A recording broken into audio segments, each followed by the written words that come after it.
संजय निरुपम यांच्या जोगेश्वरीमधील कार्यक्रमाला मनसेनं विरोध केलेला आहे। रस्त्यावर कार्यक्रम घेण्यासाठी मनसेकडून विरोध होतोय।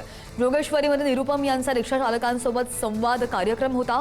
मनसेच्या विरोधानंतर निरुपम यांनी शिवसेना शाखेमध्ये संवादही साधलाय। निरुपमांची रिक्षा चालकांना मराठी शिकण्याची विनंती सुद्धा त्यांनी केली गेली आहे।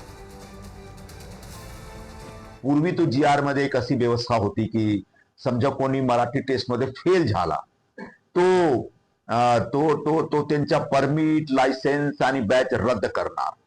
तो पण पुढे परत घेतलेला आहे शासनाने, आणि शासनाने असा निर्णय घेतलेला आहे की येत्या 1, 2, 3 महिना 4 महिना पर्यंत मोहीम चालू राहील आणि मोहीमच्या दरम्यान सर्व जो ऑटो चालक आहेत ज्यांना मराठीचे व्यावहारिक ज्ञान नाही आहे त्यांना मराठी भाषेचे व्यावहारिक ज्ञान दिला जाईल, जेणेकरून ते त्यांचे सवारी बरोबर एक मराठीमध्ये संवाद करू शकतात। शिकूया AI ची क्रांती, चला करूया MSCIT।